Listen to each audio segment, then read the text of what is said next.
എല്ലാവരെയും കർത്താവ് തന്റെ കൃപയിൽ കാത്ത് സംരക്ഷിക്കുന്നതിന് നന്ദി പറയുകയാണ്. നമ്മൾ ഞാൻ ക്ലാസ് തുടങ്ങുന്നതിന് മുമ്പായിട്ട് കിട്ടിയ ഫീഡ്ബാക്കിനെ പറ്റി ഒരു വാക്ക് പറയാം. ഒരാൾ തന്ന ഫീഡ്ബാക്കിൽ പറഞ്ഞ കാര്യം ഇങ്ങനെയാണ്: ഈ കഴിഞ്ഞ 4 പ്രബോധനങ്ങൾ അനേക തവണ അത് വീണ്ടും വീണ്ടും അതിലേക്ക് റീവിസിറ്റ് ചെയ്തു, അത് വീണ്ടും കേൾക്കുകയും പഠിക്കുകയും ചെയ്തു എന്ന് പറയുന്നുണ്ടായിരുന്നു. അപ്പൊ 6 തവണയോ മറ്റോ അങ്ങനെ കഴിഞ്ഞ ഓരോ ക്ലാസ്സും 6 പ്രാവശ്യം വീതം വീണ്ടും വീണ്ടും അത് വായിക്കുകയും പഠിക്കുകയും ശ്രദ്ധിക്കുകയും ചെയ്തെന്ന് പറയുന്ന ഒരു സാക്ഷ്യം കിട്ടിയായിരുന്നു. അപ്പോൾ അതൊരു നമുക്കെല്ലാവർക്കും പ്രചോദനമാണ്. കാരണം ഈ പൗലോസ് അപ്പോസ്തലൻ പറയുന്നൊരു കാര്യമുണ്ട്: മിശിഹായുടെ രഹസ്യം, ദ മിസ്റ്ററി ഓഫ് ക്രൈസ്റ്റ്, പഴയ നിയമ ജനതകളെല്ലാം ദാഹിച്ചെങ്കിലും അവർക്ക് ആർക്കും ഒരിക്കലും വെളിപ്പെടുത്തപ്പെട്ടില്ല. അപ്പൊ നമ്മളെക്കാൾ എത്രയോ ദൈവത്തെ അന്വേഷിച്ചവരും ദൈവകൽപ്പനകൾ പാലിക്കാൻ തന്നെ ജീവിതം ഒഴിഞ്ഞു വെച്ചവരുമായിരുന്നു പൂർവ്വപിതാക്കന്മാർ, പ്രവാചകന്മാർ. പക്ഷെ അവർക്ക് ആർക്കും ക്രിസ്തു രഹസ്യം വെളിപ്പെടുത്തപ്പെട്ടിരുന്നില്ല.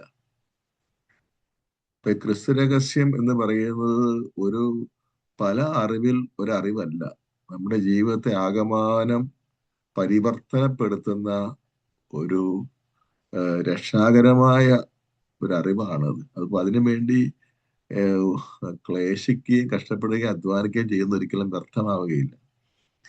നമ്മൾ ഒരു തവണ ഈ ക്ലാസ്സിലൂടെ കേട്ടത് കൊണ്ട് മാത്രം ആയില്ലെന്നാണ് എനിക്ക് തോന്നുന്നത്.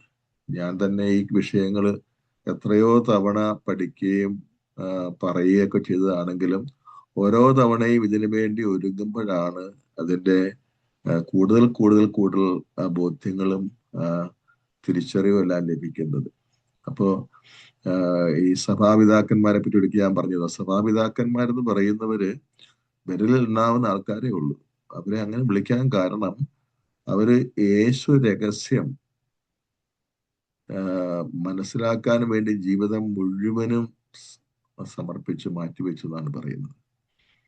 അപ്പൊ അതുകൊണ്ട് നമ്മൾ എല്ലാവരും ഈ ഒരു നമ്മുടെ പഠന വിഷയത്തിന്റെ പ്രത്യേകത, ഏതെങ്കിലും ഒരു പുസ്തകം പഠിക്കുകയല്ല നമ്മൾ ചെയ്യുന്നത്, ഏതെങ്കിലും ഒരു പുസ്തകം വായിച്ച് അതിന്റെ കണ്ടന്റ് മനസ്സിലാക്കുകയല്ല നമ്മൾ ചെയ്യുന്നത്. മറിച്ച് നമ്മുടെ ക്രിസ്തീയ ജീവിതത്തിന്റെ കാമ്പും കാതലുമായ കാര്യമാണ് ഈശോയെ അറിയുക.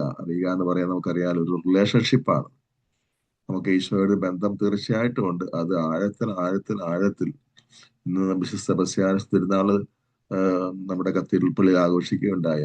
അതൊക്കെ നമുക്ക് ധ്യാനിക്കാവുന്നതാണ്. 2 പ്രാവശ്യം അദ്ദേഹം രക്തസാക്ഷിത്വം വരിച്ചു.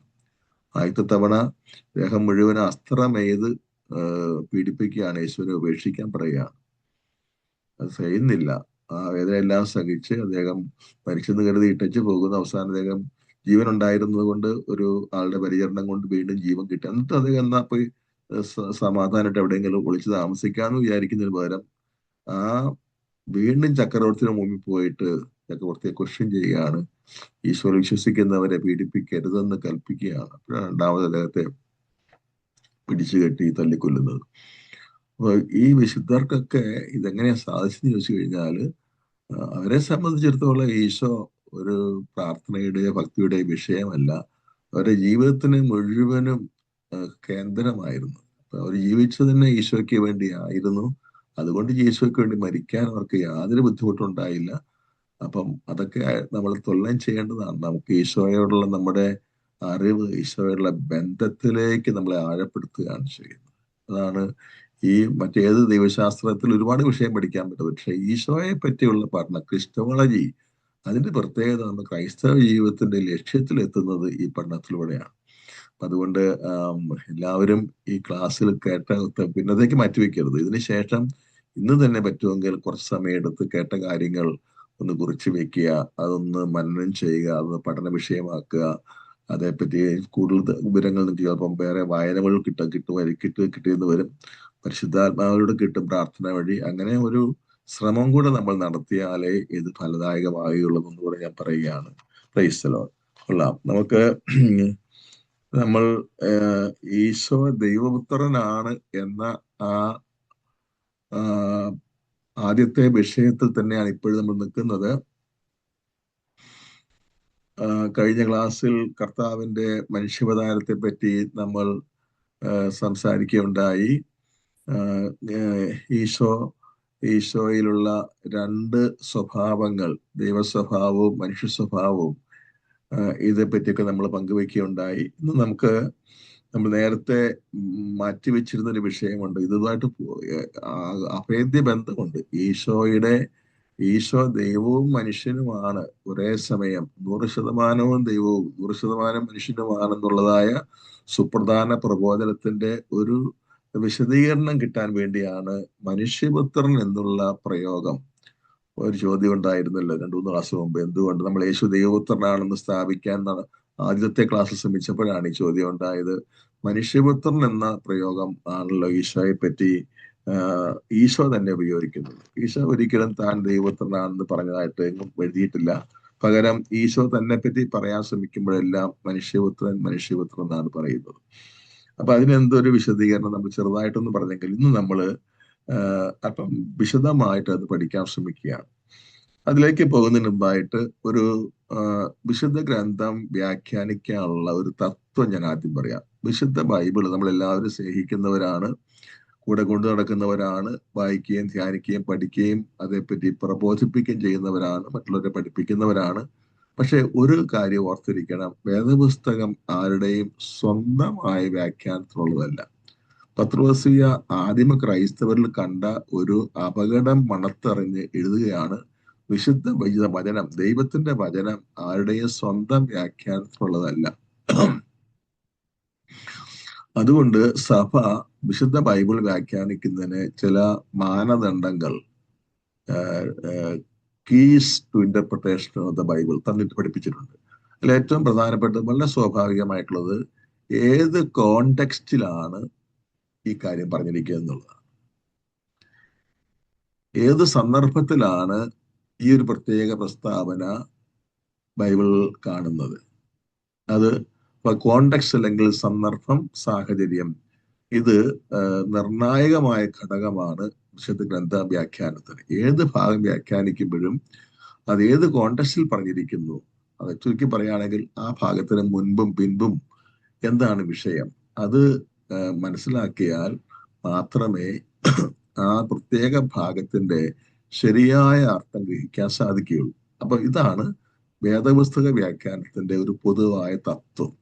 ഈ തത്വം നമ്മളിവിടെ ഉപയോഗിക്കാൻ പോവുകയാണ്. മനുഷ്യപുത്രൻ എന്ന പ്രയോഗം പുതിയ നിയമത്തിൽ ധാരാളം സ്ഥലങ്ങളിലുണ്ട്. ഏതാനും സാമ്പിൾസ് നമ്മൾ എടുത്തിട്ട് അതൊക്കെ പറഞ്ഞിരിക്കുന്ന പശ്ചാത്തലം എന്താണ്, കോണ്ടെക്സ്റ്റ് എന്താണ്, സന്ദർഭം എന്താണെന്ന് നോക്കാൻ ശ്രമിക്കുകയാണ്. അപ്പോ ആ സന്ദർഭം മനസ്സിലാകുമ്പോഴാണ് മനുഷ്യപുത്രൻ എന്ന പ്രയോഗത്തിന്റെ അർത്ഥത്തിലേക്ക് വരാൻ നമുക്ക് എളുപ്പം കിട്ടും. ഏത് സന്ദർഭത്തിലാണ് മനുഷ്യപുത്രൻ എന്ന പദം ഈശോ ഉപയോഗിച്ചിരിക്കുന്നത് എന്ന് നിരീക്ഷിച്ചാൽ, പഠിച്ചാൽ മനുഷ്യപുത്രൻ എന്ന പ്രയോഗത്തിന്റെ ശരിയായ അർത്ഥം മനസ്സിലാക്കാൻ എളുപ്പം കിട്ടും. നമുക്ക് ധാരാളം ടെക്സ്റ്റുകളുണ്ട്. ഏതാനും ടെക്സ്റ്റുകൾ നമ്മൾ ഇന്ന് ഏകദേശം ഒരു 10 തിരുവചന ഭാഗങ്ങളാണ് അതിനു വേണ്ടി ഉപയോഗിക്കാൻ പോകുന്നത്. ആദ്യം നമ്മൾ ഉപയോഗിക്കുന്നത് മർക്കോസിന്റെ സുവിശേഷം 2-ാം അധ്യായത്തില് 1 മുതൽ 11 വരെയുള്ള ഭാഗമാണ്. ആ ഭാഗം മുഴുവൻ നമ്മൾ വായിക്കുന്നില്ല. അത് വിഷയം എന്താണെന്ന് പെട്ടെന്നൊന്ന് പറയാം. നമുക്ക് എല്ലാവർക്കും അറിയാവുന്നതാണ്. ഈശോ ഒരു ഭവനത്തിൽ ഇരുന്ന് പ്രസംഗിച്ചുകൊണ്ടിരിക്കുമ്പോൾ ഒരു തളർവാദ രോഗിയെ കിടക്കയോടെ കൊണ്ടുവന്ന് വീടിന്റെ മേൽക്കൂര പൊളിച്ചു മാറ്റി താഴേക്ക് ഇറക്കുന്ന രംഗമാണ്. അവിടെ അയാളെ കൊണ്ടുവന്നവരുടെ ഉദ്ദേശം തീർച്ചയായിട്ടും അയാളുടെ തളർവാദ രോഗം മാറുക എന്നുള്ളതായിരുന്നു. പക്ഷെ അയാളെ കണ്ട ഉടനെ മർക്കോസ് 2:7 ഈശോ ഇങ്ങനെയാണ് പറയുന്നത്, മകനെ നിന്റെ പാപങ്ങൾ ക്ഷമിക്കപ്പെട്ടിരിക്കുന്നു. 2:6 തോന്നുന്നു.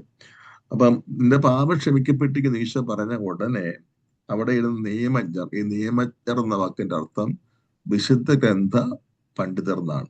നിയമം വിശുദ്ധ ഗ്രന്ഥമാണ്. നിയമജ്ഞർ വിശുദ്ധ ഗ്രന്ഥ പണ്ഡിതർ. അവർ ഉടനെ ക്വസ്റ്റ്യൻ ചെയ്തു. അവർ മനസ്സിൽ പറഞ്ഞു, ഇവൻ ദൈവദൂഷണം പറയുന്നു, ദൈവം ഒരുവനല്ലാതെ മറ്റാർക്കാണ് പാപം ക്ഷമിക്കാൻ സാധിക്കുക. അപ്പോ ഈശോ ആ, ആ, ആ ഭാഗം നമുക്ക് ആ ഭാഗം ഒന്ന് നോക്കിയാൽ ശ്രദ്ധിക്കാം. മർക്കോസിന്റെ 2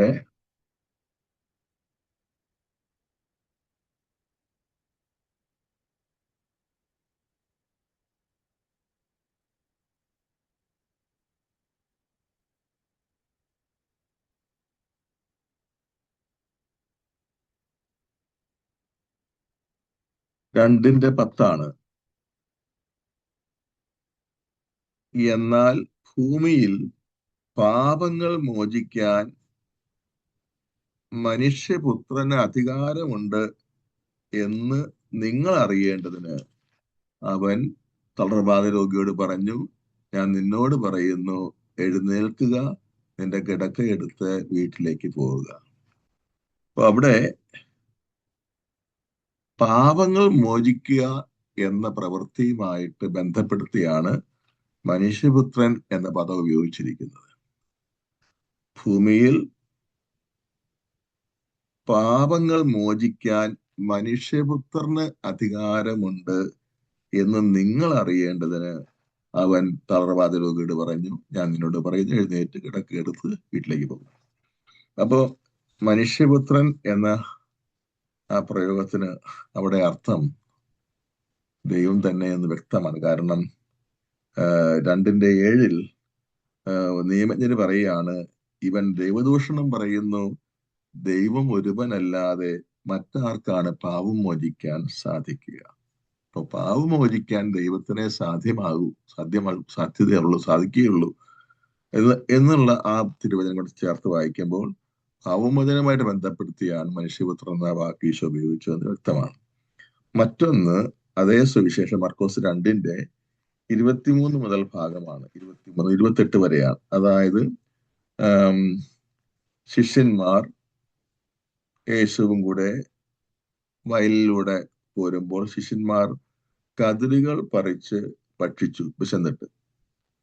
അപ്പോൾ പരിസേയർ ചോദിക്കുകയാണ്, 2:24 പരിസേയർ അവനോട് ചോദിച്ചു, സാപത്തിൽ നിഷിദ്ധമായത് അവർ ചെയ്യുന്നത് എന്തുകൊണ്ട്? അതിന് ഈശോ ദീർഘമായ മറുപടി കൊടുക്കുന്നുണ്ട്. മറുപടി അവസാനം 28-ാം വാക്യമാണ് ആ മറുപടി കൺക്ലൂഡ് ചെയ്യുന്നത്. എങ്ങനെയാണ്? 28-ാം വാക്യത്തിൽ പറയാണ്, അതിനാൽ മനുഷ്യപുത്രൻ സാപത്തിന്റെയും കർത്താവാണ്. അപ്പൊ സാപത്തിനെ പറ്റിയുള്ള നിലവിലുണ്ടായിരുന്ന ധാരണ, തിരുത്താൻ മാത്രം അധികാരമുള്ളവനാണ് താൻ എന്ന് വെച്ചാൽ, സാപത്ത് നിയമം നൽകിയതാരാ? ദൈവമല്ലേ. ദൈവം നൽകിയ നിയമം ദൈവത്തിന് മാത്രമല്ലേ പൊളിച്ചെഴുതാൻ പറ്റുകയുള്ളൂ, അല്ലെ ശരിയായി വ്യാഖ്യാനിക്കാൻ പറ്റുകയുള്ളൂ. അപ്പൊ സാപത്തിന്റെ മനുഷ്യപുത്രൻ ഈ മനുഷ്യപുത്രന്റെ പദം ഈ സംഭവത്തിൽ ഉപയോഗിച്ചിരിക്കുന്നത് സാപത്തിന്റെ മേൽ അധികാരമുള്ളവൻ എന്നർത്ഥത്തിലാണ്. മനുഷ്യപുത്രൻ സാപത്തിന്റെയും കർത്താവാണ്. ഇവിടെയും നമുക്ക് വ്യക്തമായിട്ട് മനസ്സിലാവുകയാണ്, ഇവിടെ മനുഷ്യപുത്രൻ എന്ന വാക്ക് ഉപയോഗിച്ചിരിക്കുന്നത് ദൈവം എന്ന അർത്ഥത്തിൽ തന്നെയാണ്. ഇനി മറ്റൊരു ഭാഗം നമുക്കേറെ പരിചിതമായിട്ടുള്ളതാണ്. കേസറിയ ഫിലിപ്പിയിൽ വെച്ച് ശിഷ്യന്മാരോട് യേശു ചോദിക്കുന്ന, താൻ ആരാണെന്ന് ചോദിക്കുന്ന രംഗം. അത് മത്തായിയുടെ സുവിശേഷം 16-ാം അധ്യായം നമുക്ക് എടുക്കാം. അവിടെ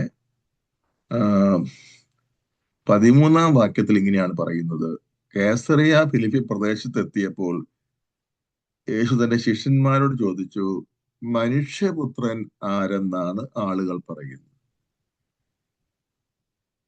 മനുഷ്യപുത്രൻ ആരെന്നാണ് ആളുകൾ പറയുന്നത്? അവർ പറഞ്ഞു, ചിലർ യോഹന്നാൻ എന്നും മറ്റു ചിലർ ഏലിയ എന്നും വേറെ ചിലർ ജെറമിയ അല്ലെങ്കിൽ പ്രവാചകന്മാർ ഒരുവൻ എന്നും പറയുന്നു. അവൻ അവരോട് ചോദിച്ചു, എന്നാൽ ഞാൻ ആരെന്നാണ് നിങ്ങൾ പറയുന്നത്? ശമയൻ പത്രോസ് പറഞ്ഞു, നീ ജീവിക്കുന്ന ദൈവത്തിന്റെ പുത്രനായ ക്രിസ്തുവാണ്. ഇപ്പൊ മനുഷ്യപുത്രൻ ആരെന്നാണ് നിങ്ങൾ പറയുന്നത് എന്ന യേശുവിന്റെ ചോദ്യത്തിന് പിതാവായ ദൈവത്താൽ ജ്ഞാനിതനായ അല്ലെങ്കിൽ പിതാവിൽ നിന്ന് കിട്ടിയ അഭിഷേകം അനുസരിച്ച് പത്രോസ് പറയുന്നത് അങ്ങ് ദൈവപുത്രനാണ്. ഇവിടെ ഈ മൂന്നാമത്തെ സംഭവത്തിലും മനുഷ്യപുത്രൻ എന്ന പദം ഉപയോഗിച്ചിരിക്കുന്നത് യേശു ദൈവപുത്രനാണ് എന്ന അർത്ഥത്തിൽ തന്നെയാണ്, ദൈവം ആണ് എന്ന അർത്ഥത്തിലാണ് എന്ന് വ്യക്തമാവുകയാണ്. അത് ഈശോയുടെ പത്രോസ് ഇങ്ങനെ പറഞ്ഞപ്പോൾ ഈശോ പറയുന്നൊരു വാക്കുണ്ട്, എൻ്റെ സ്വർഗസ്ഥനായ പിതാവാണ് നിനക്കിത് വെളിപ്പെടുത്തുന്നത്.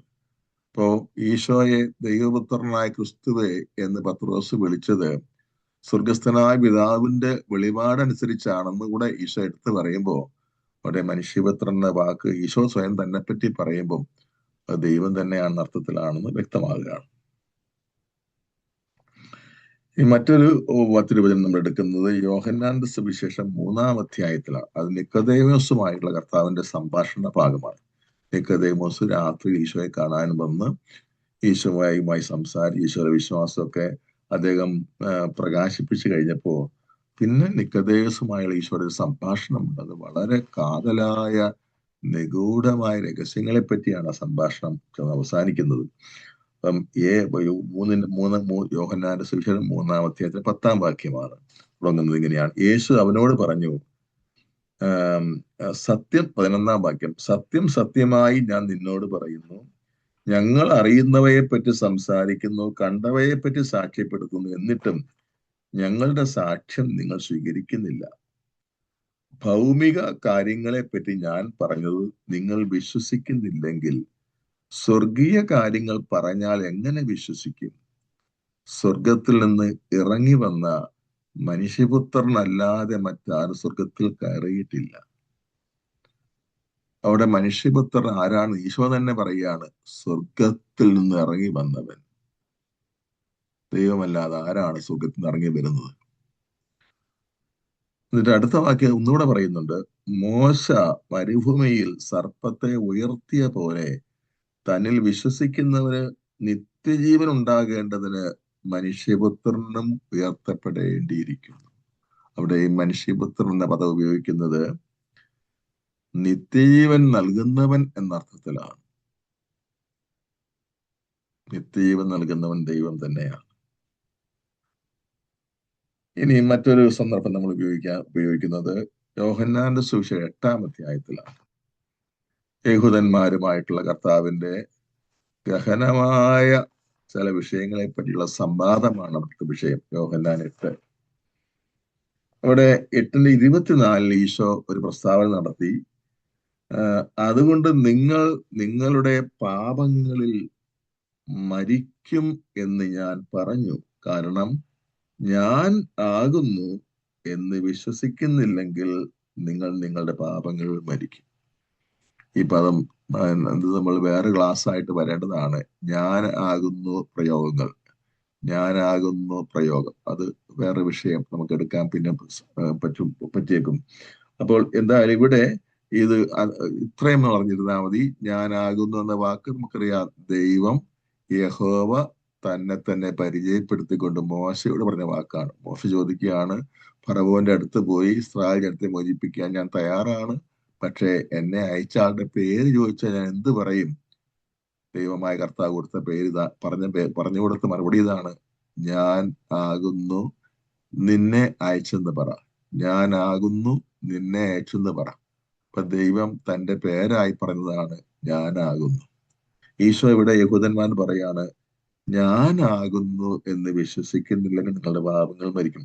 പിന്നെ ആ സംഭാഷണം തർക്കമായ മുന്നോട്ട് പോയിട്ട് അവസാനം 28-ാം വാക്യത്തിൽ പറയുന്നതാണ് ശ്രദ്ധിക്കേണ്ടത്. അവിടെ പറയുകയാണ്, അതുകൊണ്ട് യേശു പറഞ്ഞു, നിങ്ങൾ മനുഷ്യപുത്രനെ അവിടെയാണ് മനുഷ്യപുത്രൻ എന്നുള്ള പ്രയോഗം കാണുന്ന അവിടെയാ 28-ാം വാക്യത്തിൽ. അതുകൊണ്ട് യേശു പറഞ്ഞു, നിങ്ങൾ മനുഷ്യപുത്രനെ ഉയർത്തി കഴിയുമ്പോൾ ഞാനാകുന്നു എന്നും ഞാൻ സ്വമേധയാ ഒന്നും പ്രവർത്തിക്കുന്നില്ല, പ്രത്യുത പിതാവ് എന്നെ പഠിപ്പിച്ച പോലെ ഇക്കാര്യങ്ങൾ ഞാൻ സംസാരിക്കുന്നെന്നും നിങ്ങൾ മനസ്സിലാക്കും. ആ കാര്യം നമുക്ക് എളുപ്പത്തിന് വേണ്ടി ചുരുക്കി പറയാം. 2 കാര്യങ്ങൾ ആദ്യത്തെ കാര്യം മാത്രം എടുത്താൽ കുറച്ചുകൂടി സിമ്പിൾ ആയിട്ട് മനസ്സിലാക്കാൻ പറ്റും. ഈശോ പറയാണ്, ഞാനാകുന്നു എന്ന് നിങ്ങൾ മനുഷ്യപുത്രനെ ഉയർത്തി കഴിയുമ്പോൾ. എന്താണ് ഉയർത്തി കഴിയുക?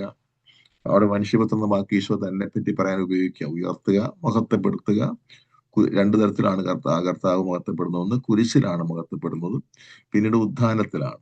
രണ്ടും രണ്ടും കുറച്ച് ചേർത്ത് പറയാം. ഈശോ കുരിശിലും മഹത്വപ്പെട്ടു. അതുകൊണ്ടാണ് ഈശോ മരിച്ചപ്പോൾ ഭൂമി ഇളകി, പാറകൾ പിളർന്നു, സൂര്യൻ അസ്തമിച്ചു, വിശുദ്ധര് ശവകുടീരങ്ങളിൽ നിന്ന് എഴുന്നേറ്റ് വന്നു. കർത്താവ് കുരിശിൽ മരിച്ചപ്പോൾ തന്നെ പ്രപഞ്ചം മുഴുവനും കർത്താവിന്റെ മഹത്വം വിളിച്ചു പറയുന്നു. അപ്പൊ കർത്താവ് കുരിശിൽ മരിച്ചപ്പോൾ മഹത്വപ്പെട്ടു, ഉയർത്തപ്പെട്ടു, തീർച്ചയായിട്ടും മഹത്വപ്പെട്ടു. ഈശോ പറയാണ്, നിങ്ങൾ മനുഷ്യപുത്രനെ ഉയർത്തി കഴിയുമ്പോൾ ഞാനാകുന്നു എന്ന് നിങ്ങൾക്ക് മനസ്സിലാകും. അപ്പൊ ഞാനാകുന്നു ദൈവത്തിന്റെ പേരാണത്. അപ്പൊ മനുഷ്യപുത്രനെ ഉയർത്തി കഴിയുമ്പോൾ ഈശോ പറയാണ്, നിങ്ങളുടെ മുമ്പ് നിൽക്കുന്ന ഈ യേശു ദൈവമാണെന്ന് നിങ്ങൾക്ക് മനസ്സിലാകും, നിങ്ങൾ മനുഷ്യപുത്രനെ ഉയർത്തി കഴിയുമ്പോൾ. അപ്പൊ അവിടെ മനുഷ്യപുത്രൻ എന്ന പ്രയോഗം യേശുവിന്റെ ദൈവത്വത്തിലേക്ക് വിരൽ ചൂണ്ടുന്നതാണ്. ഇനി നമ്മൾ കാണുന്നത് വേറൊരു ടെക്സ്റ്റ്, അത് ലോകാവസാനത്തെ പറ്റിയുള്ള വിവരണ സമയത്താണ്. മർക്കോസിന്റെ സുവിശേഷം 13-ാമത്തെ അധ്യായത്തിൽ നിന്ന് നമുക്ക് എടുക്കാം. മർക്കോസ് 13-ന്റെ 24 മുതലുള്ള വാക്യങ്ങളാണ്. അതിങ്ങനെയാണ് പറയുന്നത്. 26-ാം വാക്യം, മർക്കോസ് 13:24 മുതൽ. ഹെഡിങ് തന്നെ ഇങ്ങനെയാണ്, മനുഷ്യപുത്രന്റെ ആഗമനം എന്നാണ് ആ ഭാഗത്തിന്റെ ഹെഡിങ്, മനുഷ്യപുത്രന്റെ ആഗമനം. എന്നാൽ ആ ക്ലേശങ്ങൾക്ക് ശേഷമുള്ള ദിവസങ്ങളിൽ സൂര്യൻ ഇരുണ്ടു പോകും, ചന്ദ്രൻ അതിന്റെ പ്രകാശം തരികയില്ല, നക്ഷത്രങ്ങൾ ആകാശത്ത് നിന്ന് നിപതിക്കും, ആകാശ ശക്തികൾ ഇളകുകയും ചെയ്യും. അപ്പോൾ മനുഷ്യപുത്രൻ വലിയ ശക്തിയോടും മഹത്വത്തോടും കൂടെ മേഘങ്ങളിൽ വരുന്നത് അവർ കാണും. അപ്പോൾ അവൻ ദൂതന്മാരെ അയക്കും. അവൻ ഭൂമിയുടെ അതിർത്തികൾ മുതൽ ആകാശത്തിന്റെ അതിർത്തികൾ വരെ 4 ദിക്കുകളിൽ നിന്നും അവന്റെ തെരഞ്ഞെടുക്കപ്പെട്ടവരെ ഒരുമിച്ച് കൂട്ടും. അപ്പോൾ മനുഷ്യപുത്രൻ അത് വാനമേഘങ്ങൾ പ്രത്യക്ഷപ്പെടുമെന്നാണ് പറയുന്നത്. അത് തീർച്ചയായിട്ടും സൂചന ലോകത്തെ വിധിക്കാൻ വരുന്ന അത്യുന്നതനായ ദൈവത്തെ പറ്റിയുള്ള വിശദീകരണമാണ്. അത് മത്തായിയുടെ സുവിശേഷം അല്പം കൂടെ വിശദമായിട്ട് പറയുന്നു. മത്തായി 24:30 പറയാണ്, അപ്പോൾ ആകാശത്തിൽ മനുഷ്യപുത്രന്റെ അടയാളം പ്രത്യക്ഷപ്പെടും, ഭൂമിയിലെ സകല ഗോത്രങ്ങളും വിലപിക്കുകയും മനുഷ്യപുത്രൻ വാനമേഘങ്ങൾ ശക്തിയോടും സർവമഹത്വത്തോടും കൂടെ വരുന്നത് കാണുകയും ചെയ്യും. മനുഷ്യപുത്രന്റെ വാക്ക് ഇവിടെ പ്രത്യേകം ഒരു കോണ്ടെക്സ്റ്റ് ഇതാണല്ലോ. കർത്താവിന്റെ 2-ാമത്തെ ആഗമനത്തെ പറ്റിയാണ്. സകലത്തിന്റെയും കർത്താവായ ദൈവം ലോകത്തെ വിധിക്കാൻ വരുന്നതിനെ പറ്റിയാണ്. ഇതേ ആശയം ലൂക്കാസ് സുവിശേഷകന്റെ 18-ാം അധ്യായത്തിൽ നമുക്ക് കാണാൻ സാധിക്കും. ലൂക്കാസ് സുവിശേഷത്തിന്റെ 18-ാം അധ്യായം ന്യായാധിപന്റെയും വിധവയുടെയും ഉപമയാണ്. പക്ഷെ ആ ഉപമയുടെ ഉപമ ഈശോ അവസാനിപ്പിക്കുന്നത് ഉപമയുമായിട്ട് നേരിട്ട് ബന്ധമില്ലാത്ത ഒരു വാക്ക് പറഞ്ഞുകൊണ്ടാണ്. അതിങ്ങനെയാണ്, 18-ന്റെ 8, അവർക്ക് വേഗം നീതി നടത്തി കൊടുക്കുമെന്ന് ഞാൻ നിങ്ങളോട് പറയുന്നു. ഇനി പറയുന്നത്, എങ്കിലും മനുഷ്യപുത്രൻ വരുമ്പോൾ ഭൂമിയിൽ വിശ്വാസം കണ്ടെത്തുമോ? അത് കർത്താവിന്റെ 2-ാമത്തെ വരവിനെ പറ്റി തന്നെയാണ് പറയുന്നത്. അപ്പോൾ ഭൂമിയിൽ വിശ്വാസം അവർ കണ്ടെത്തുകയില്ലെന്നാണ് അതിന്റെ സൂചന. തീർച്ചയായിട്ടും അവിടെ മനുഷ്യപുത്രൻ വരുമ്പോൾ എന്നാണ് പറഞ്ഞിരിക്കുന്നത്. വിധിയാളനായ ദൈവത്തെ പറ്റിയാണ് അവിടെ മനുഷ്യപുത്രൻ ഉപയോഗിച്ചിരിക്കുന്നത്.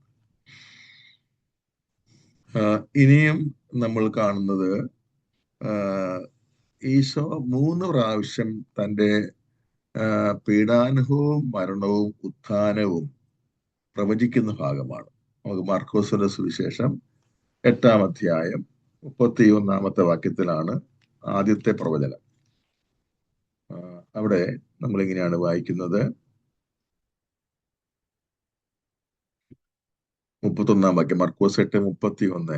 മനുഷ്യപുത്രൻ വളരെയേറെ സഹിക്കുകയും ശ്രേഷ്ഠന്മാർ, പ്രധാന പുരോഹിതന്മാർ, നിയമജ്ഞർ എന്നിവരാൽ തിരസ്കരിക്കപ്പെടുകയും വധിക്കപ്പെടുകയും 3 ദിവസത്തിന് ശേഷം ഉയർത്തെഴുന്നേൽക്കുകയും ചെയ്യേണ്ടിയിരിക്കുന്നുവെന്ന് അവൻ അവരെ പഠിപ്പിക്കാൻ തുടങ്ങി. മനുഷ്യപുത്രൻ, ഈശോയുടെ ആ വാക്ക് നമുക്ക് ഈശോയുടെ പീഡാനുഭവവും മരണവും ഉദ്ധാനവുമായി ബന്ധപ്പെടുത്തിയാണ് ആ മനുഷ്യപുത്രന്റെ വാക്ക് ഉപയോഗിക്കുന്നത്. പീഡാനുഭവത്തിന്റെയും മരണത്തിന്റെയും ആത്യന്തികമായ ലക്ഷ്യം എന്താ? ഉയർപ്പാണ്, മഹത്വീകരണമാണ്. അപ്പൊ ദൈവം തന്നെ എന്ന് വ്യക്തമാക്കുന്ന ഒന്നാണ് ഈ ഉയർപ്പ്, മഹത്വീകരണം. പീഡാനുഭവത്തിലൂടെയും മനസ്സിൽ കടന്നു പോകുന്നത് ഉയർപ്പിലൂടെ അവിടുത്തെ മഹത്വം വെളിപ്പെടുത്തപ്പെടാൻ വേണ്ടിയാണ്. അപ്പം മനുഷ്യപുത്രൻ എന്ന പ്രയോഗം ആ കോണ്ടെക്സ്റ്റിലും ഈശോ ദൈവമാണെന്ന് സ്ഥാപിക്കാൻ വേണ്ടി തന്നെയാണ് ഉപയോഗിച്ചിരിക്കുന്നത്. മറ്റൊന്ന്, കർത്താവിന്റെ അവസാന ദിവസങ്ങളിൽ നടന്ന വിചാരണയാണ്. മതകോടതിയിൽ പ്രധാനമായും രണ്ട് വിചാരണയാണുള്ളത്. ഒന്ന് പീലാത്തോസിന്റെ കോടതി, സിവിൽ കോടതിയാണത്. അതിന് മതകോടതിയിൽ കർത്താവിനെ വിചാരണ ചെയ്യുന്നുണ്ട്. മതകോടതിയിൽ വിചാരണ ചെയ്യുന്ന മഹാപുരോഹിതനാണ്. മർക്കോസിന്റെ സുവിശേഷം 14 അധ്യായത്തിലാണ് കാണുന്നത്. 14 അധ്യായത്തിന്റെ 61 മുതൽ വാക്യങ്ങളിലാണ്. മർക്കോസ് 14:61 മുതൽ വാക്യങ്ങൾ. അവൻ മഹാപുരോഹിതൻ വീണ്ടും യേശുവിനോട് ചോദിച്ചു, നീയാണോ വാഴ്ത്തപ്പെട്ടവന്റെ പുത്രനായ ക്രിസ്തു? അതായത്, നീയാണോ അത്യുന്നത ദൈവത്തിന്റെ പുത്രനായ ക്രിസ്തു? വാഴ്ത്തപ്പെട്ടവൻ ഉദ്ദേശിക്കുന്നത് ദൈവം എന്നാണ്. നീയാണോ വാഴ്ത്തപ്പെട്ടവന്റെ പുത്രനായ ക്രിസ്തു, അല്ലെങ്കിൽ നീയാണോ ദൈവത്തിന്റെ പുത്രനായ ക്രിസ്തു? 62 വാക്യം, യേശു പറഞ്ഞു, ഞാൻ ആകുന്നു. അത്രയും പറഞ്ഞ് നിർത്തുന്നില്ല, ഉടനെ തുടരുകയാണ്, മനുഷ്യപുത്രൻ ശക്തിയുടെ വലത്ത് ഭാഗത്ത് ഉപവിഷ്ടനായിരിക്കുന്നതും വാനമേഘങ്ങളിൽ വരുന്നതും നിങ്ങൾ കാണും.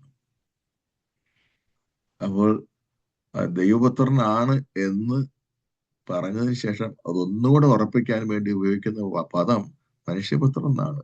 മനുഷ്യപുത്രൻ ശക്തിയുടെ വലത്ത് ഭാഗത്ത് ഉപവിഷ്ടനായിരിക്കുന്നതും വാനമേഘങ്ങളിൽ എഴുന്നള്ളുക. ഈ വാനമേഘങ്ങൾ എഴുന്നള്ളുക എന്നുള്ളതിന് ഈ ദാനിയേൽ പ്രവചനവുമായിട്ട് പ്രത്യേക ബന്ധമുണ്ട്. അത് നമ്മൾ ഇതിന്റെ അവസാന ഭാഗത്ത് നമ്മൾ കാണും. അപ്പോൾ ഈശോ അവിടെ മനുഷ്യപുത്രന്റെ വാക്ക് ഉപയോഗിച്ചിരിക്കുന്നത് ദൈവം തന്നെ എന്നർത്ഥത്തിലാണ്, വ്യക്തമാണ്. മറ്റൊന്ന്, യോഹന്നാന്റെ സുവിശേഷം 12 അധ്യായത്തിലാണ്. അത് കർത്താവിന്റെ പീഡാനുഭവത്തെ പറ്റിയുള്ള ഒരു മുൻ വിവരണം തന്നെയാണ്.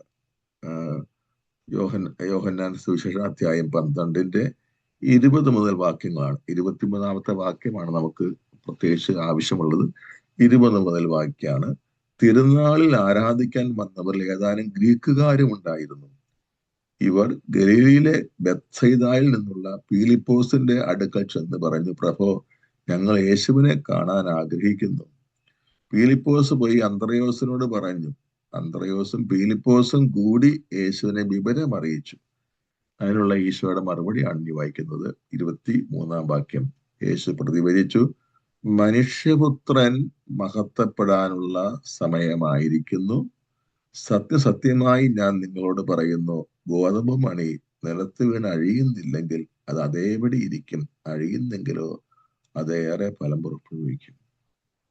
അപ്പൊ അത് ഈശോയുടെ പീഡാനുഭവത്തെ സൂചിപ്പിക്കാൻ വേണ്ടി ദൈവം തന്നെ ആയവന്റെ പീഡാനുഭവമാണ്, മരണമാണ് ലോകത്തെ രക്ഷിച്ചത്. അവൻ വെറും ഒരു മനുഷ്യനായിരുന്നെങ്കിൽ അവന്റെ പീഡാനുഭവത്തിനും മരണത്തിനും യാതൊരു രക്ഷാകര മൂല്യവും ഉണ്ടാകുമായിരുന്നില്ല.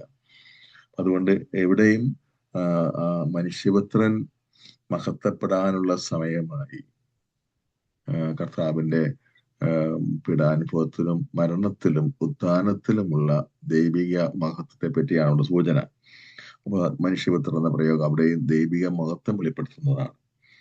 ഇനി മറ്റൊന്ന്, യോഹന്നാന്റെ സുവിശേഷം 13 അധ്യായത്തിലാണ്. 13 അധ്യായത്തിന്റെ 31 മുതൽ വാക്യങ്ങളാണ്. അത് പുതിയ പ്രമാണം എന്ന ഹെഡിങ്ങിലാണ്. അവിടെ പറയാണ്, യൂദാസ് പുറത്തു പോയി കഴിഞ്ഞപ്പോൾ, യൂദാസിനോട് ഈശോ പറഞ്ഞല്ലോ, നീ ചെയ്യാൻ ഉദ്ദേശിക്കുന്ന കാര്യം വേഗം പോയി ചെയ്യുക എന്ന് പറയാൻ പുറത്തേക്ക് പോയി. അതിനുശേഷം പറയാണ്, അവൻ പുറത്തു പോയി കഴിഞ്ഞപ്പോൾ യേശു പറഞ്ഞു, ഇപ്പോൾ മനുഷ്യപുത്രൻ മഹത്വപ്പെട്ടിരിക്കുന്നു. ദൈവം അവനിൽ മഹത്വപ്പെട്ടെങ്കിൽ ദൈവം അവനെ തന്നിൽ മഹത്വപ്പെടുത്തും, ഉടൻ തന്നെ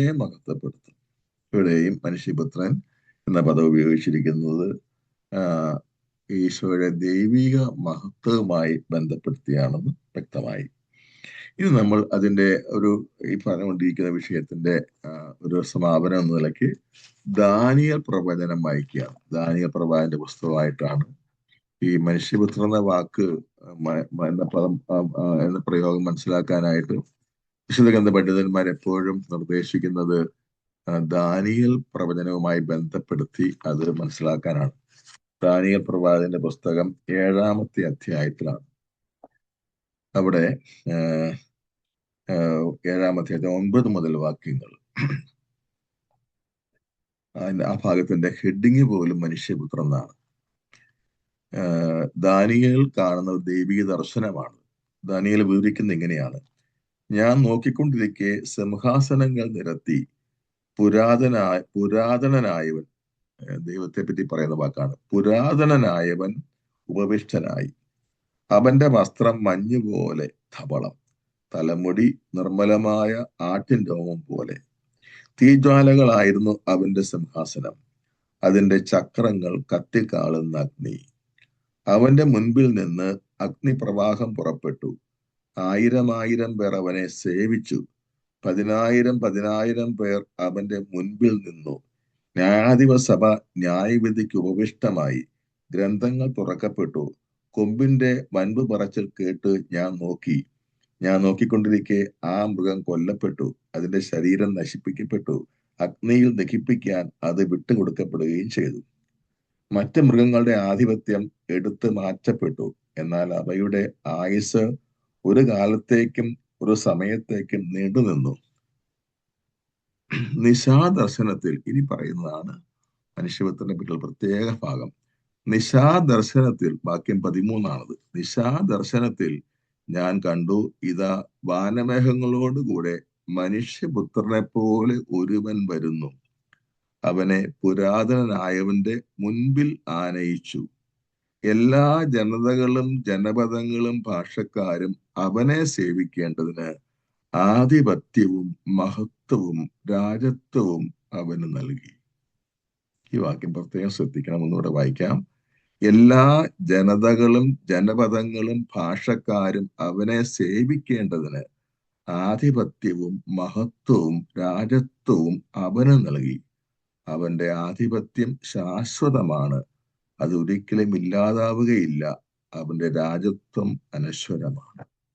ഇത് തീർച്ചയായിട്ടും ദൈവപുത്രനായ ഈശോയെ പറ്റി തന്നെയാണ് എന്ന് സ്പഷ്ടമാണ്. അവിടെ എടുത്തു പറയുകയാണ്, എല്ലാ ജനതകളും ജനപദങ്ങളും ഭാഷക്കാരും അവനെ സേവിക്കേണ്ടതിന്. അതുപോലെ ആധിപത്യവും മഹത്വവും രാജത്വവും അവന് നൽകി. അവന്റെ അധികാരം ശാശ്വതമാണ്, അതൊരിക്കലും ഇല്ലാതാവുകയില്ല.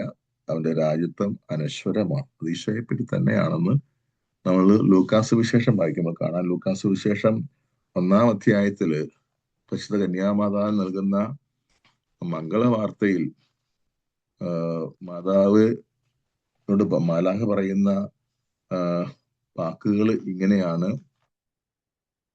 ഈശോ ദൈവപുത്രനാണെന്ന് എടുത്ത് പറഞ്ഞ ശേഷമാണ് അത് പറയുന്നത്. അത് പ്രകാരം ലൂക്ക 1:31 മുതൽ, ഇതാ നീ ഗർഭം ധരിച്ചൊരു പുത്രനെ പ്രസവിക്കും, നീ അവനെ യേശു എന്ന് പേര് വിളിക്കണം. അവൻ വലിയവനായിരിക്കും, അത്യുന്നതന്റെ പുത്രൻ എന്ന് വിളിക്കപ്പെടും. അവന്റെ പിതാവായ ദാവീദിന്റെ സിംഹാസനം ദൈവമായ കർത്താവ് അവന് കൊടുക്കും. അവൻ യാക്കോബിന്റെ കുടുംബത്തിന്മേൽ എന്നേക്കും ഭരിക്കും. അവന്റെ രാജ്യത്തിന് അവസാനം ഉണ്ടായിരിക്കുകയില്ല. അപ്പോൾ ദാനിയേൽ പ്രവചനത്തിന്റെ 7-ാം അധ്യായത്തിൽ നമ്മൾ വായിച്ചേട്ട 13-14 വാക്യങ്ങൾ, ഇതിലൂടെ നമ്മൾ അവിടെയും മനുഷ്യപുത്രനെ പറ്റിയുള്ള പരാമർശം ഉണ്ട്.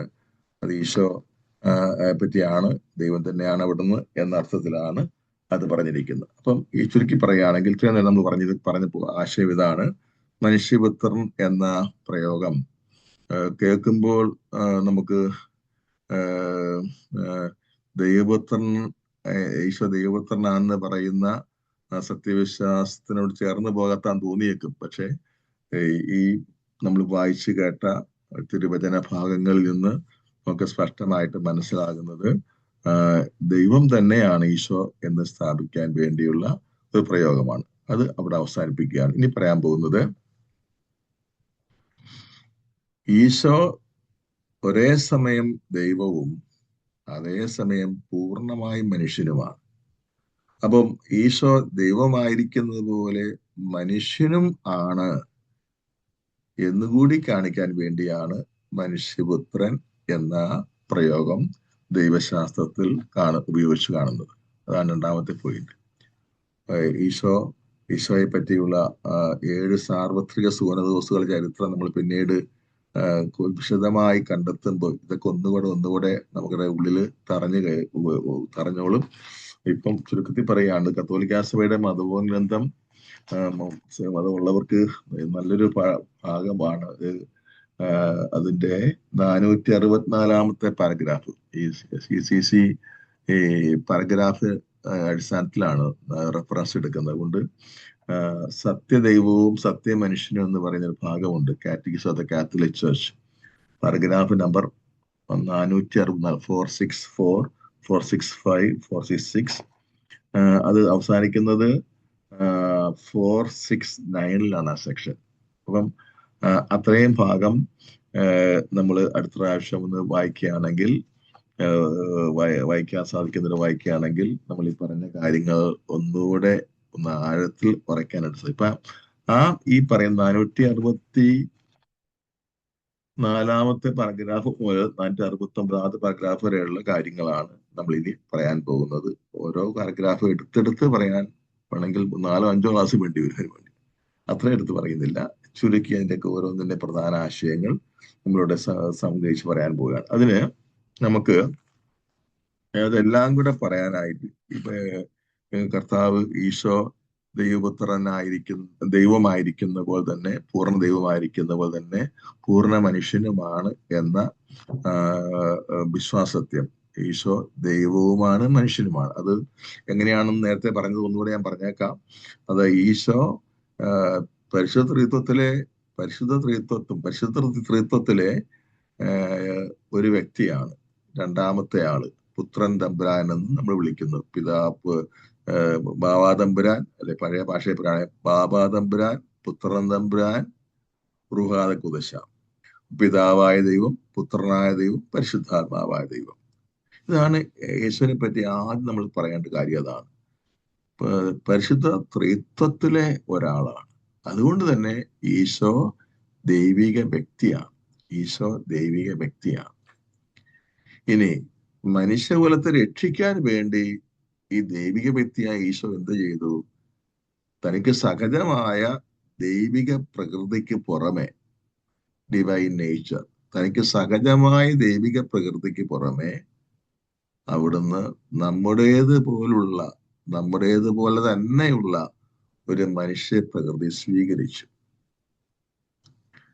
ആ മനുഷ്യ പ്രകൃതിയും യേശുവിന്റെ സഹജമായ ദൈവപ്രകൃതിയും കൂടിക്കലാരാതെ, അതേപ്പറ്റി 4 വിശേഷമുണ്ട്. അത് സമയം കിട്ടാണ് ഇതിന്റെ അവസാനം പറയാം.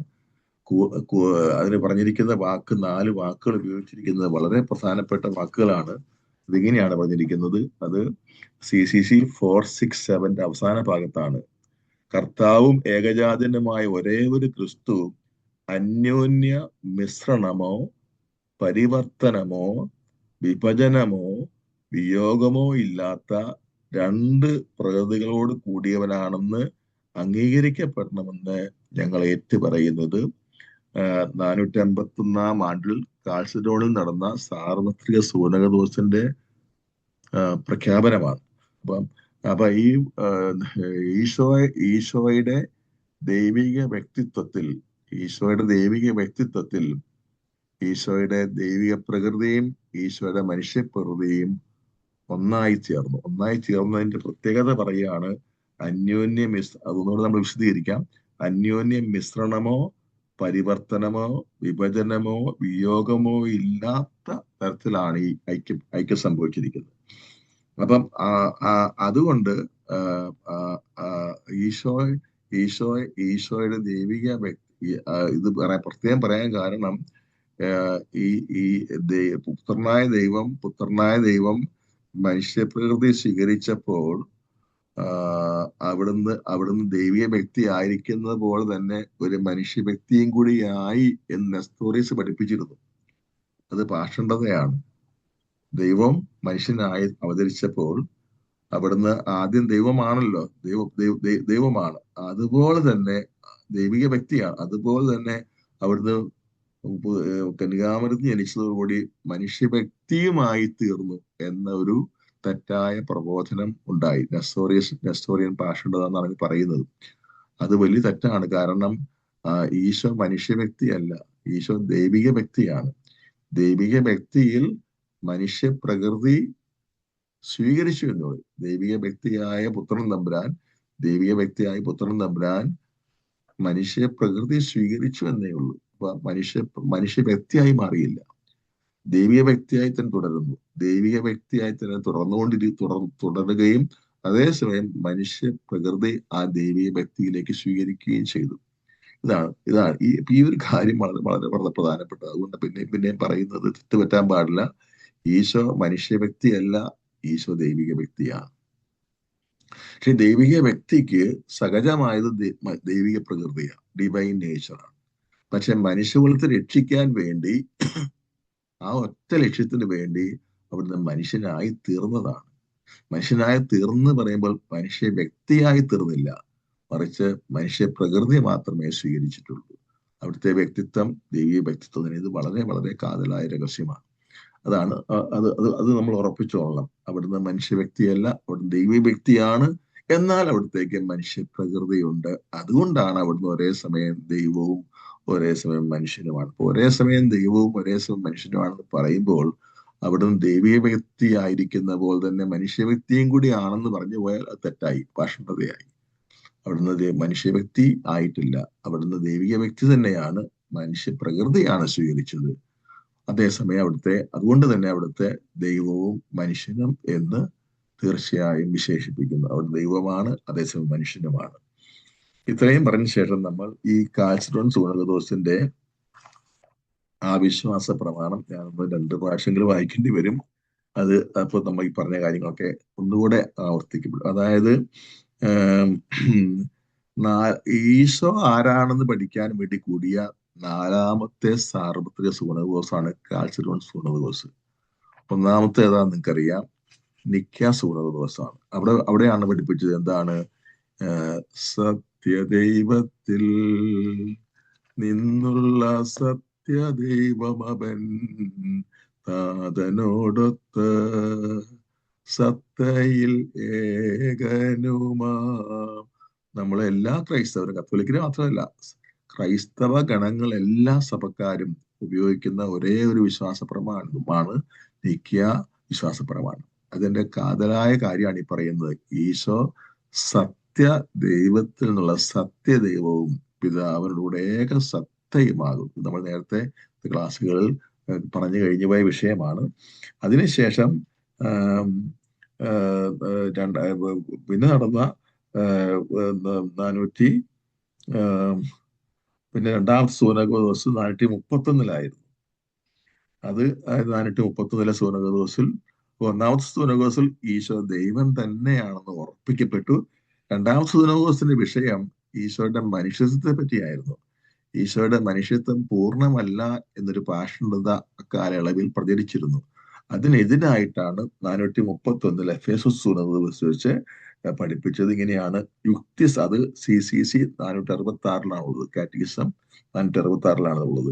യുക്തിസഹമായ ആത്മാവിനാൽ സജീവമാക്കപ്പെട്ട ശരീരത്തെ തന്റെ വ്യക്തിത്വത്തിൽ തന്നോട് തന്നെ സംയോജിപ്പിച്ചുകൊണ്ട് വചന മനുഷ്യനായി. വളരെ കാതലായ വാക്യമാണ് പറയുന്നത്. എന്നോട് പറയാം, യുക്തിസഹമായ ആത്മാവിനാൽ സജീവമാക്കപ്പെട്ട ശരീരത്തെ തന്റെ വ്യക്തിത്വത്തിൽ തന്നോട് തന്നെ സംയോജിപ്പിച്ചുകൊണ്ട് വചനം ദൈവമാണ്, വചനം മനുഷ്യനായി.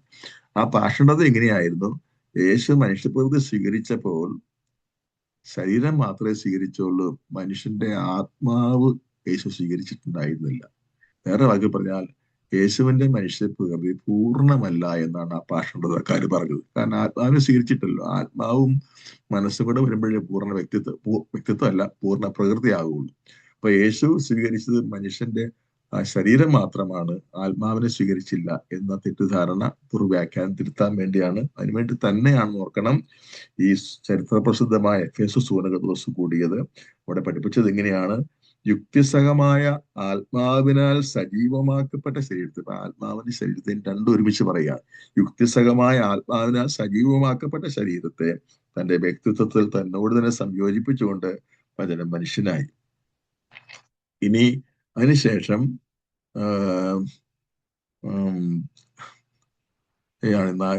ഈ സൂനദോസ്, നാലാമത്തെ സൂനദോസ്, സാർവത്തെ മൂന്നാം സൂനദോസ്, ഞാൻ പറഞ്ഞതിൽ തെറ്റുപറ്റിയും തോന്നുന്നു. രണ്ടാമത്തെ സൂനദോസ്, ഒന്നാം സൂനദോസ് നിക്കായിൽ, പിന്നീട് മൂന്നാമത്തെ സാർവത്ത് സൂനദോസ് ആണ്. രണ്ടാമത്തത് കോൺസ്റ്റാന്റിനോപ്പിൾ കൗൺസിലാണ്. അത് 381 അത് സത്യത്തിൽ പറഞ്ഞാൽ നിക്യാ സൂനക ദിവസത്തിന്റെ ഈശോ പിതാവിനോട് കൂടെ ഏക സത്തയാകുന്നു എന്ന ആ കാര്യം വീണ്ടും അരക്കിട്ടുറപ്പിച്ച ഒരു കൗൺസിലായിരുന്നു 381 കോൺസ്റ്റാന്റിനോപ്പിൾ. അതുകൊണ്ടാണ് നമ്മളിപ്പോ കുർബാനയ്ക്ക് ഉപയോഗിക്കുന്ന, ഞായറാഴ്ച ഉപയോഗിക്കുന്ന വിശ്വാസ പ്രമാണത്തെ നിക്യ കോൺസ്റ്റാന്റിനോപ്പിൾ വിശ്വാസ പ്രമാണം വിളിക്കുന്നത്. അതായത് നിക്യ സൂനക ദിവസത്തിലാണ് അത് ആദ്യമായി പഠിപ്പിച്ച് തുറപ്പിച്ചത്. കോൺസ്റ്റാന്റിനോപ്പിൾ സൂനക ദിവസം പിന്നെ ഇടയ്ക്ക് സംശയങ്ങളും തെറ്റിദ്ധാരണകളും വന്നുകൊണ്ടാണ് വീണ്ടും ഒരു സൂനക ദിവസം കോൺസ്റ്റാന്റിനോപ്പിൾ കൂടി 381 അന്ന് നിക്യ പഠിപ്പിച്ച കാര്യങ്ങൾ ആവർത്തിച്ച് പഠിപ്പിച്ചു. അതാണ്. മൂന്നാമത്തതാണ് പറഞ്ഞ 431 എഫേസസ് സൂനകോസ് എന്ന് പറഞ്ഞത്. അത് ക്രിസ്തുവിന്റെ മനുഷ്യ പ്രകൃതി പൂർണ്ണമായിരുന്നു കാണിക്കാൻ വേണ്ടിയുള്ളതായിരുന്നു. ഇനി നാലാമത്തതാണ് നമ്മളിപ്പോ പറഞ്ഞ ഏതാണ്? കാൽസിഡോൺ സൂനക ദിവസം. കാൽസിഡോൺ എന്നാണ് അതിന്റെ പ്രഖ്യാപനം. ഞാൻ ഒന്ന് വായിക്കാം. അപ്പൊ നമുക്ക് ഇപ്പൊ പറഞ്ഞ ഈ ഇന്നത്തെ ക്ലാസ്സിൽ രണ്ടാം ഭാഗത്ത് പറഞ്ഞ കാര്യങ്ങൾ കൂടുതൽ വ്യക്തമാകാൻ വേണ്ടിയാണ്. സഭയുടെ ഔദ്യോഗിക പഠനമാണത്. Catechism of the Catholic Church 467 അത് ഞാൻ വായിക്കാം. ദൈവപുത്രൻ തന്റെ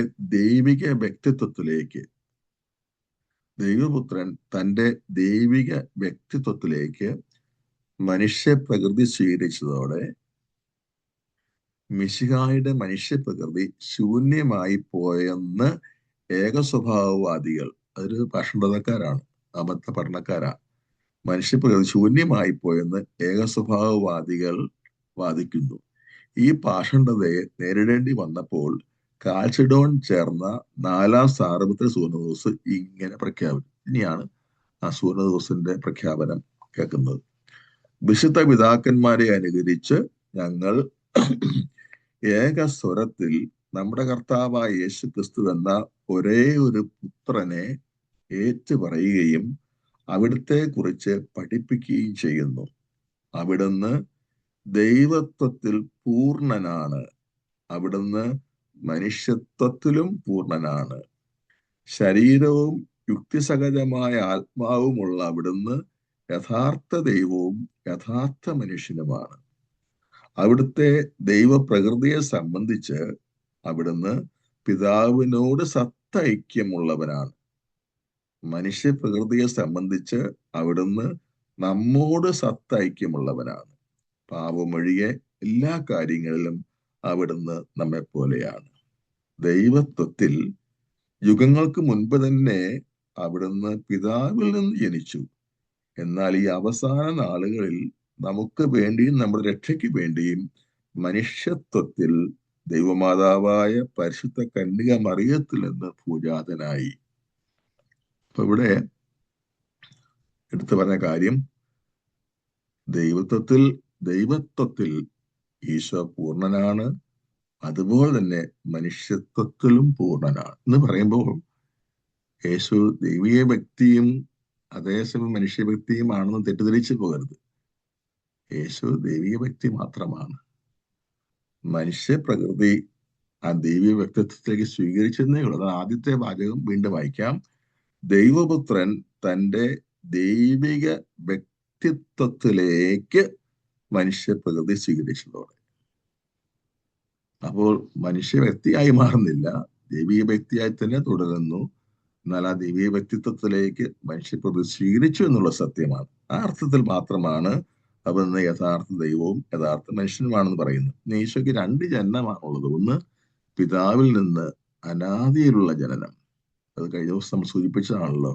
പിതാവിൽ നിന്നുള്ള പുത്രന്റെ ജനനം കാലത്തിൽ സംഭവിച്ചതല്ല, കാലത്തിന് മുമ്പ് അനാദിയിൽ ഉള്ളതാണ്. അത് നിത്യമായിട്ടുള്ളതുമാണ്. അതാണ് ഒന്നാമത്തെ യേശുവിന്റെ ജനനം, പിതാവിൽ നിന്നുള്ള ജനനം. എന്നാൽ പിതാവ് സൃഷ്ടിച്ചതല്ല യേശു. അത് നമ്മൾ പറഞ്ഞു കഴിഞ്ഞാൽ പിതാവിൽ നിന്ന് ജനിച്ചു, പക്ഷെ പിതാവ് സൃഷ്ടിച്ചിട്ടല്ല യേശു. സൃഷ്ടിച്ചപ്പോൾ പിന്നെ സൃഷ്ടിച്ചെന്ന് പറഞ്ഞാൽ പിന്നെ യേശു സൃഷ്ടിയായി പോകും, യേശു ദൈവമല്ലാതാകും. അപ്പൊ യേശുവിനെ സൃഷ്ടിക്കുകയല്ല ചെയ്തു. അതേസമയം പിതാവിൽ നിന്ന് ജനിച്ചു. അത് നമ്മൾ കഴിഞ്ഞ ക്ലാസ്സിൽ പറഞ്ഞതാണ്. നീ ചിലപ്പോൾ ആവർത്തിക്കേണ്ടി വരും, പിന്നീട് നമുക്ക് സമയം കിട്ടുമ്പോൾ അങ്ങനെ ചെയ്യാം. അതേസമയം തന്നെ ഈശോയുടെ രണ്ടാമത്തെ ജനനം എന്താണ്? പരിശുദ്ധ മറിയത്തിലുള്ള ജനനമാണ്. അത് മനുഷ്യനായി ജനിച്ചതാണ്. ഇനി ആ വാക്കുകളിലൂടെ പറയുമ്പോൾ നമുക്ക് ഇത്രയും സമയം ഇപ്പൊ തന്നെ കഴിഞ്ഞിരിക്കുകയാണ്. അതൊന്ന് വായിച്ച അത് പിന്നെ വിശദീകരിക്കണം വന്നേക്കും. അതായത് കർത്താവും ഈ യൂണിയൻ, ഈ ദൈവപ്രകൃതിയും പുത്രൻ തമ്പുരാന്റെ ദൈവപ്രകൃതിയും കന്യകാമറിയത്ത് സ്വീകരിച്ച മനുഷ്യപ്രകൃതിയും ഒന്നിച്ചു ചേർന്നു. അതാണ് ഹൈപ്പോസ്റ്റാറ്റിക് യൂണിയൻ. അതാണ് മനുഷ്യാവതാരത്തിന്റെ രഹസ്യം. അതാണ്. പക്ഷെ അതിന് 4 വാക്കാണ് ഉപയോഗിച്ചിരിക്കുന്നത്. കർത്താവും ഏകജാതനുമായ ഒരേ ഒരു ക്രിസ്തു അന്യോന്യ മിശ്രണമോ പരിവർത്തനമോ വിഭജനമോ വിയോഗമോ ഇല്ലാത്ത 2 പ്രകൃതികളോട് കൂടിയവനാണെന്ന് അംഗീകരിക്കപ്പെടണമെന്ന് ഞങ്ങൾ ഏറ്റുപറയുന്നു. ദൈവ മനുഷ്യ പ്രകൃതികളുടെ സംയോഗം മൂലം പ്രകൃതികൾക്ക് തമ്മിലുള്ള വ്യത്യാസം നഷ്ടമായില്ല. മറിച്ച് ഏക വ്യക്തിയിലും ഏക ഉപസ്ഥിതിയിലും പ്രകൃതികൾ ഒരുമിച്ച് ചേരുമ്പോഴും ഓരോ പ്രകൃതിയും അതതിൻ്റെതായ സവിശേഷത നിലനിർത്തുന്നു. അതുകൊണ്ടാണ് ഇന്ന് കഴിഞ്ഞ ദിവസം നമ്മൾ പറഞ്ഞതാണ്, ദൈവം എന്ന നിലയ്ക്ക് ഈശോയ്ക്ക് മരിച്ചവരെ ഏർപ്പിക്കാൻ പറ്റും, സ്വയം ഓർക്കാൻ പറ്റും. മനുഷ്യൻ എന്ന നിലയ്ക്ക് ഈശോ പീഡയേൽക്കുന്നു. മനുഷ്യൻ എന്ന നിലയ്ക്ക് ശരീരത്തിൽ പീഡയേൽക്കുന്നു, ഉപദ്രവങ്ങൾ ഏൽക്കുന്നു. ദൈവം എന്ന നിലയ്ക്ക് ഒറ്റ വാക്കുകൊണ്ട് പ്രകൃതിയെ നിയന്ത്രിക്കുന്നു, ഉദ്ധാനത്തിലേക്ക് വരുന്നു. അപ്പൊ ഈശോയിൽ ഒരേ സമയത്ത് രണ്ടും പ്രവർത്തിക്കുന്നു. Praise the Lord. നമുക്ക് സമയം കഴിഞ്ഞു. ഇന്ന് പങ്കുവച്ച കാര്യങ്ങളെ പറ്റി എന്തെങ്കിലും വിശദീകരണമോ അല്ലെങ്കിൽ ഉൾക്കാഴ്ചകളോ തിരിച്ചറിവുകളോ എന്തെങ്കിലും ആഡ് ചെയ്യാനുണ്ടെങ്കിൽ അതോ ഉണ്ടെങ്കിൽ പങ്കുവയ്ക്കാം.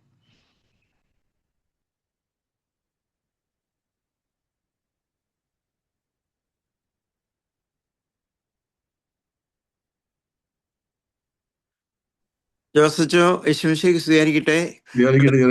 വീണ്ടും ചെറിയച്ഛനാണ്. ഞാനിങ്ങനെ ചോദ്യം ചോദിക്കുന്നതിൽ പ്രയാസമുണ്ട്. പക്ഷേ അച്ഛനാ സൺ ഓഫ് മാൻ എന്നുള്ളതിനെ പറ്റി അതിനുള്ള വിശദീകരണം വളരെ ക്ലിയർ ആയി. വളരെ നന്ദി. അതായത് ഇപ്പം ഇന്ന് പറഞ്ഞൊരു കാര്യം, അത് വളരെ വലിയൊരു തിയോളജിക്കൽ കോൺസെപ്റ്റും ഒരു അണ്ടർസ്റ്റാൻഡിങ്ങുമാണ് എനിക്ക് കിട്ടിയത്. കാരണം ഈശോ ദൈവിക വ്യക്തിയാണ്. അച്ഛൻ അത് പല പ്രാവശ്യം എടുത്തെടുത്ത് പറഞ്ഞു. മനുഷ്യ വ്യക്തിത്വം സ്വീകരിച്ചില്ല, മനുഷ്യ പ്രകൃതി സ്വീകരിച്ചു എന്ന് മാത്രം. This A very opening understanding. അത് പലർക്കും അത് മനസ്സിലാക്കാൻ ഞാൻ ഉൾപ്പെടെ പ്രയാസമുള്ള ഒരു കാര്യമാണ്. അതങ്ങനെ എപ്പോഴും നമ്മൾ പറയുമ്പോൾ മനുഷ്യൻ ദൈവമാണെന്ന് പറയുമ്പോൾ എപ്പോഴും കിട്ടുന്ന ഒരു ധ്വനി എന്ന് പറയുന്നത് മനുഷ്യ വ്യക്തിത്വം കൂടി ഉണ്ടെന്നുള്ള രീതിയിലാണ്. പക്ഷേ അച്ഛൻ ഇന്ന് വളരെ വ്യക്തമായിട്ട് പറഞ്ഞു മനുഷ്യ സ്വീകരിച്ചു എന്ന് മാത്രം. That is very thank you so much. ഇന്ന് അച്ഛൻ വായിച്ച ഒരു വചനം അല്പം പലപ്പോഴും ചിന്തയിൽ വന്നിട്ടുള്ള ഒരു കാര്യമാണ്. മർക്കോസ് സുവിശേഷന്റെ 18:8 അച്ഛൻ പറഞ്ഞു, പക്ഷെ മനുഷ്യപുത്രം വരുമ്പോൾ but when the son of man comes will he find faith on earth. അപ്പോ മനുഷ്യപുത്രൻ അവസാന കാലത്ത് വരുമ്പോ ലോകത്തിൽ എല്ലാവരും വിശ്വാസം വെടിയുന്നാണോ നമ്മൾ മനസ്സിലാക്കുന്നത്? വിശ്വാസം കണ്ടെത്തുമോ ഒരു ചോദ്യമാണല്ലോ.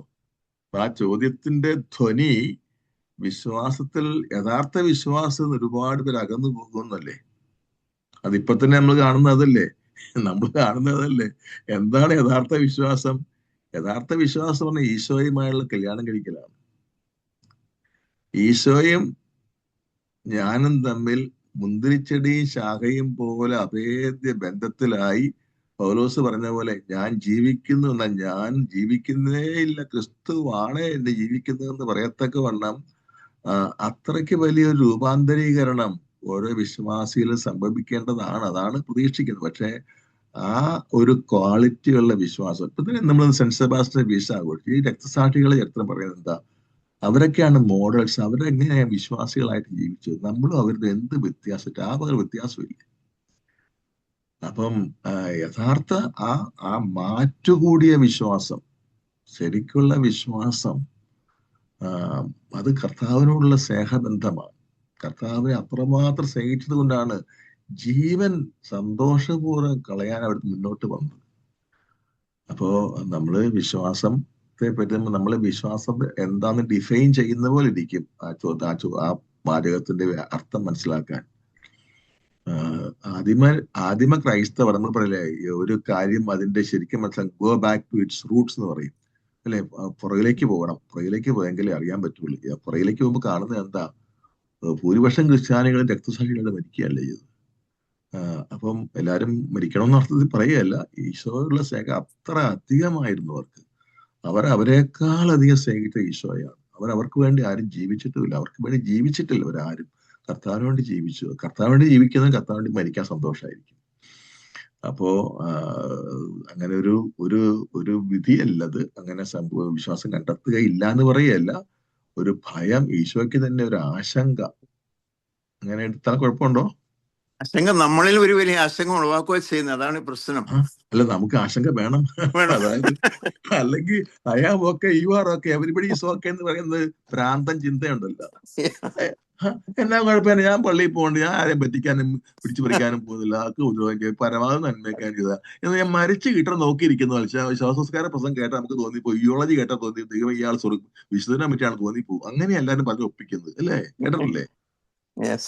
എന്തൊരു മണ്ടത്തരം. നമ്മള് ഇപ്പൊ ഞാൻ ഈ ജോബിന്റെ പുസ്തകം എന്നെ പേടിപ്പിച്ച് വിറപ്പിക്കുന്നത്. ജോബിന്റെ പുസ്തകം 15:15 പറയുന്നത്, ദൈവം തന്റെ വിശുദ്ധ ദൂതന്മാരിൽ പോലും വിശ്വാസം അർപ്പിക്കുന്നതല്ല, സ്വർഗം പോലും അവിടത്തേക്ക് നിർമ്മലമല്ല.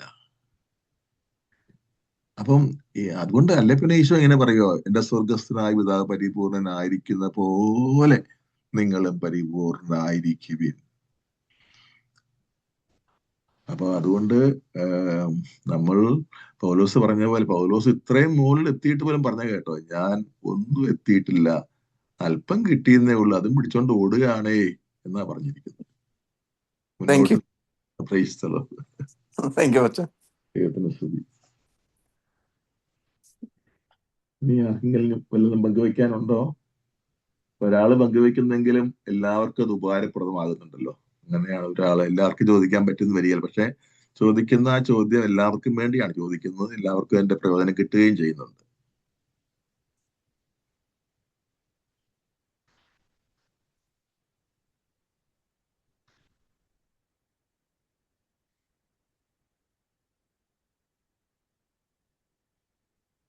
മൗനം സമ്മത ലക്ഷണമാണെന്ന് വിചാരിക്കുക അല്ലേ? എന്തായാലും നമ്മൾ എപ്പോഴും നമ്മുടെ മനസ്സിൽ ഉണ്ടായിരിക്കട്ടെ, എളുപ്പമുള്ള, കേട്ടിരിക്കാൻ ഒരു എളുപ്പം തോന്നുന്ന വിഷയമല്ല, പക്ഷേ നമ്മുടെ നിത്യരക്ഷയെയും നമ്മുടെ അനുദിന വിശ്വാസ ജീവിതത്തെയും എല്ലാം ഏറെ ബാധിക്കുന്ന ഒരു വിഷയമാണ്. അതുകൊണ്ട് നമുക്ക് ഇടയ്ക്ക് വെച്ച് നിർത്തി കളയാതിരിക്കാൻ ശ്രമിക്കാം. കുറച്ചുകൂടെ മുന്നോട്ട് ചെല്ലുമ്പോൾ ഒരുപാട് കാര്യങ്ങൾ, നമ്മളുടെ വിശ്വാസം സംബന്ധിച്ച് ഒരുപാട് കാര്യം കർത്താവ് പഠിപ്പിക്കും എന്നാണ് എൻ്റെ പ്രതീക്ഷ. അതുകൊണ്ട് നമ്മൾ ഒരു കെട്ടിടം പണി കാണുമ്പോഴേ, നമ്മളിങ്ങനെ ഒരു കെട്ടിടം പണി കാണുമ്പോൾ വല്ല ഭംഗിയുണ്ടോ? അപ്പുറത്തോട്ടൊരു കമ്പ്, ഇപ്പുറത്തോട്ടൊരു കോല്, കാണാൻ ഒരു വൃത്തി ഉണ്ടാകുകയില്ല. അപ്പടി കുറെ കമ്പിയും കുറെ കോൺക്രീറ്റും. പക്ഷെ അതിന്റെ പണി പുരോഗമിച്ച് വരുമ്പോഴാണ് അതിന്റെ ഭംഗി. അവസാനത്തെ പെയിന്റിങ് എല്ലാം കഴിയുമ്പോഴാണ് ആ കെട്ടിടം എത്ര മനോഹരം. അപ്പൊ അതുകൊണ്ട് ആദ്യം ആ കെട്ടിടം നോക്കിയിട്ട് ഒരു ഗുണമില്ലെന്ന് പറയുന്നത് വിഡ്ഢിയുടെ ലക്ഷണമാണ്. എന്നതുപോലെ നമ്മൾ ഇങ്ങനത്തെ പഠന പരമ്പരയുടെ ആരംഭ സമയത്ത് ഇത് കേൾക്കാൻ രസമില്ല, ഇത് വലിയ ബുദ്ധിമുട്ടാ, പിടിക്കാൻ പറ്റിയാലും മനസ്സിലാക്കാൻ പറ്റിയെന്ന് പറയരുത്. നമ്മൾ ഈശോയുടെ പുസ്തകത്തിന്റെ പ്രാരംഭത്തിൽ ഒരു പ്രാർത്ഥനയുണ്ടല്ലോ, പുസ്തകം വായിക്കുന്നതിന് മുമ്പ് വായിച്ച ശേഷമുള്ള പ്രാർത്ഥന. അപ്പൊ അതിൽ പ്രത്യേകം പറയുന്നുണ്ട്, ചില കാര്യങ്ങൾ നമുക്ക് മനസ്സിലാക്കാൻ നമ്മൾ ആരായാലും നമ്മള് വെറും സൃഷ്ടികളല്ലേ, സൃഷ്ടാവിനെ എങ്ങനെ ഉൾക്കൊള്ളാൻ നമുക്ക് പറ്റും? നമ്മുടെ ബുദ്ധിക്ക് അതിന് കഴിവില്ല. അതുകൊണ്ടാണ് നമുക്ക് മനസ്സിലാകാതെ തോന്നുന്നതും ഡ്രൈ ആയിട്ട് തോന്നുന്നതൊക്കെ. അപ്പൊ അതുകൊണ്ട് അവിടെ വെച്ച് നമ്മൾ അവസാനിപ്പിക്കരുത്. നമ്മൾ വീണ്ടും ശ്രമിച്ചാൽ കർത്താവ് നമ്മുടെ ബുദ്ധിയെ പ്രകാശിപ്പിച്ചു തരും, നമ്മളെ തീർച്ചയായിട്ടും സഹായിക്കും പഠനത്തിൽ. നമുക്ക് സമാപന പ്രാർത്ഥന അർപ്പിക്കാം. ദൈവമായ കർത്താവേ, അങ്ങ് ആരാണെന്ന് അങ്ങ് വെളിപ്പെടുത്തിയില്ലായിരുന്നെങ്കിൽ അങ്ങയെപ്പറ്റി ഞങ്ങൾക്ക് യാതൊരു അറിവും ലഭിക്കുമായിരുന്നില്ല. സമരിയാക്കാരി സ്ത്രീയോട് അങ്ങ് നേരിട്ട് പറഞ്ഞു, എന്നോട് സംസാരിക്കുന്ന ഞാൻ തന്നെയാണ് മിശിഹ എന്ന്. അതുതന്നെയല്ലേ കർത്താവ് ഇപ്പൊ സംഭവിക്കുന്നത്. ഈ ക്ലാസ്സുകളിലൂടെ അങ്ങ് ഞങ്ങൾ ഓരോരുത്തരോടും ഞങ്ങളുടെ ആത്മാക്കളോട് അങ്ങ് ആരാണെന്ന് വെളിപ്പെടുത്തുകയാണ്. മിശിഹ വരും, അവൻ വരുമ്പോൾ ഞങ്ങളെ എല്ലാം പഠിപ്പിക്കും എന്ന് പറഞ്ഞ സമരിയാക്കാരോട് അങ്ങ് ഞാൻ തന്നെയാണതെന്ന് പറഞ്ഞതോടെ അവളുടെ ജീവിതത്തിന്റെ ദിശ മുഴുവനും മാറി. അവളുടെ ജീവിതത്തിന് ഒരു പുതിയ ലക്ഷ്യം കിട്ടി.